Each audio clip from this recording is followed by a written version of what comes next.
Can you see the benefit of roofers and public adjusters working together? 100% yes, but I think it's That's not 100%. But I think it really depends on the state and the situation. Like, you have to look at your numbers. Like, let's say you do 100 claims and you struggle with 10. Like you can't move, and you give it to public adjusters. Then you have to have really strong relationship with someone to take care of it's 10% of your business. Yeah. But if you're like in Texas, or like what I see, like Atlanta is hurting now, Chicago is hurting now. Like it's for me, business is all numbers games.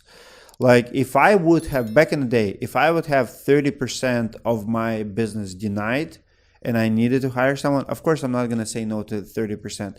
But if I'm losing 2-3 out of 100, do I fight for it? And again, we did hire public adjuster, but it's just like hiring a lawyer. How often do you hire a lawyer?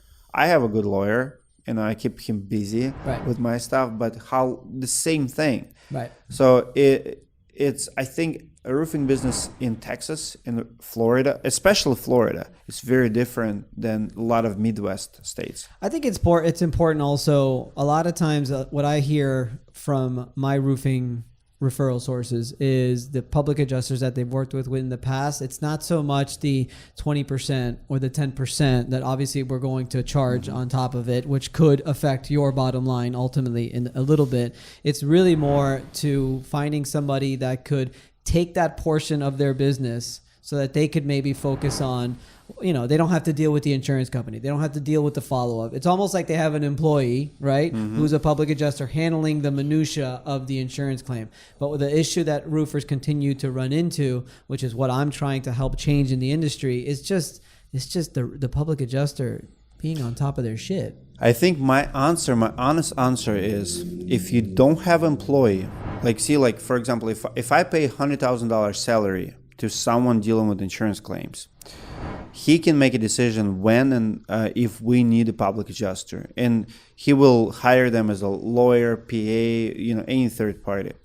But if you don't have full-time employee, if you're just a roofer business owner, you go, you do retail and every once in a while I think it's a must have, like in your pipeline. Every time you land the claim, you need an expert to help you with the claim. And I guess the difference with me and companies like me, when you have it in-house, it's completely different ball game, because that executimator, wherever you call him, he actually does the job of the public adjuster. I know it's a legal thing to say and we're not supposed to, wherever, but that's the thing. Like a lot of things the public adjusters do, roofing companies can do within the company, like that follow-up and stuff like that. We can do it, but it costs us money. So if you're not paying someone $100,000, you can set up a $100,000 budget to pay public adjuster to help with all your claims. But if you have that, you let your internal employee, wherever his role is, insurance expert, let's say, to make the decision when do we need help.